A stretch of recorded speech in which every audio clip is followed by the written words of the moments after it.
Hi, my name is Will Krager, and I'm a freshman here at Notre Dame. So today I'm going to talk a little bit about social media and the rise of tensions following the killing of Michael Brown. So social media and racially charged events, they're obviously two kind of polarizing and popular topics in our society and culture today. And I kind of want to see how they relate to one another and show the impact directly on this event regarding Michael Brown. So, firstly, the killing of Michael Brown. It occurred on August 9th, 2014 in Ferguson, Missouri. A police officer tragically shot Mr. Brown, and immediately there was a discrepancy in the stories between whether Mr. Brown was attacking the police officer and the officer shot him out of self-defense, or whether the officer murdered Mr. Brown. So this, along with kind of tensions that were already existent in the community, led to protests. And these protests matched up kind of the police force and the residents against one another.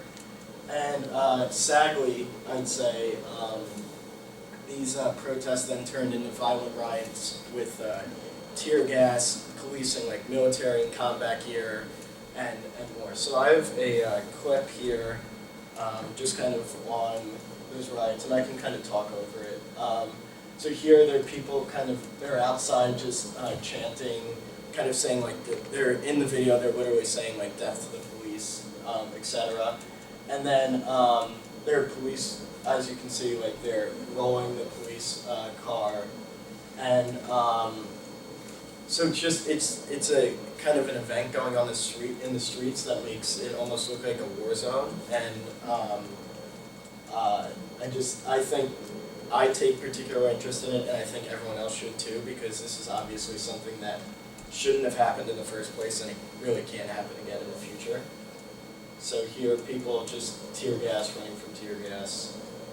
And then, so another reason I have a connection to this is I grew up next to a low-income area with also like high crime rates.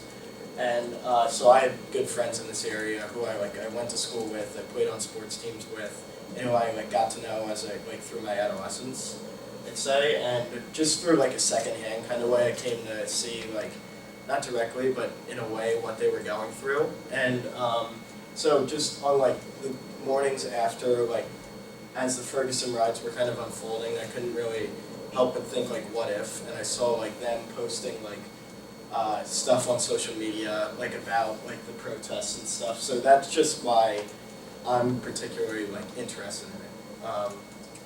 So here's the Rodney King case versus the Michael Brown case. A little compare and contrast. So Rodney King was beaten in Los Angeles in 1992 by 4 police officers, and this incident was caught on camera, but the officers were not indicted by the jury, which I found which is interesting. And then in the wake of that, there were actually riots in Los Angeles.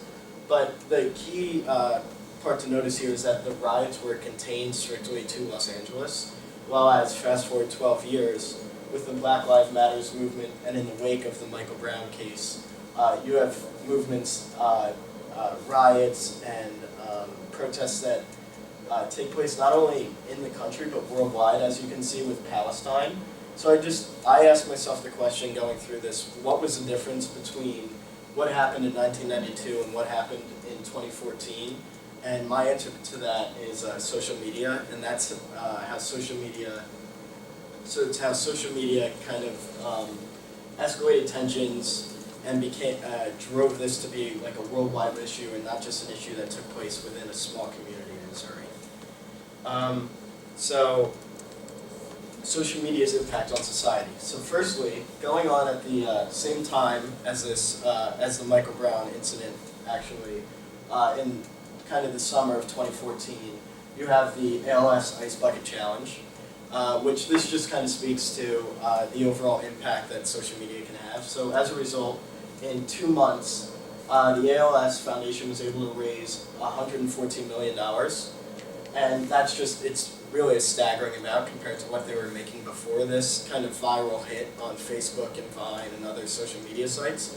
So that speaks to kind of the impact that social media can have, as well as it points out that social media can have a very positive effect.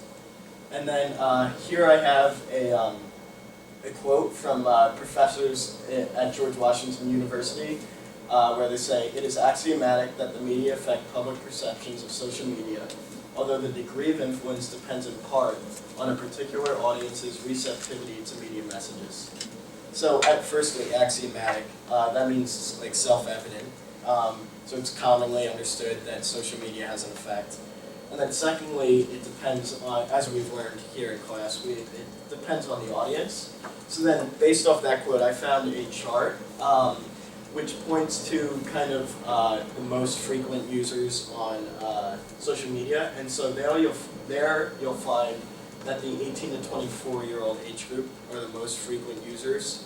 They're the highest participants on social media.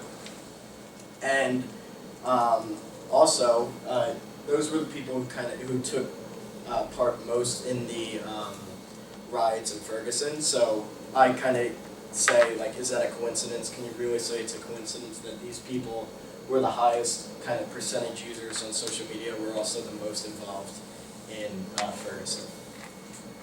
So on to social media's impact in Ferguson. So I performed a short kind of search on Facebook and on Twitter with the keywords on the top left, and then I put in like date parameters. And in there I found, frankly, pretty like disturbing, like vulgar, like comments like back and forth, and among the replies to post like pretty disturbing comments.